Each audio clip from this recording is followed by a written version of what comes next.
आसंता 26 तारिख में प्रकाश पाइब युक्त 2 रिजल्ट गोटे दिन में कला विज्ञान और वाणिज्यर फलाफल प्रकाश पाइब से दिन धंदामूलक शिक्षार रिजल्ट अपराह्न प्रकाश पाइब एने माध्यमिक शिक्षा परिषद बोर्ड पक्षर सूचना दी जाइए www.odisharesults.nic.in रे रिजल्ट उपलब्ध है।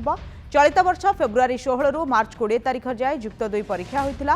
राज्य में 3,86,250 जन छात्र छात्री परीक्षा देते। विज्ञान में 1,16,447, कला सर्वाधिक 2,36,425, वाणिज्य में 25,960 और धंदामूलक 5,765 जन छात्र छात्री परीक्षा देते। सारा राज्य में 1150 परीक्षा सेंटर सह 202 हब करा जायतिला।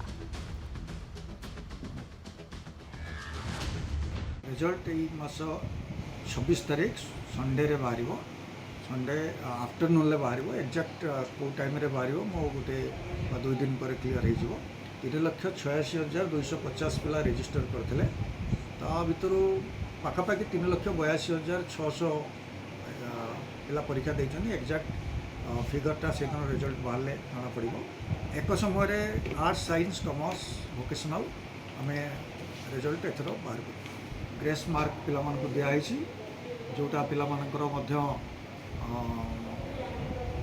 गोटे थिला रिक्वेस्ट जे जी पिला एपियर करू कि न करू अटेम्प्ट करू न करू से भाया प्रत्येक पिला स्वार्थ को रखिकी ग्रेस मार्क दिखाई एवं पिला मानकर कौन असुविधा है कौन पिला किसी असुविधा है ना से दृष्टि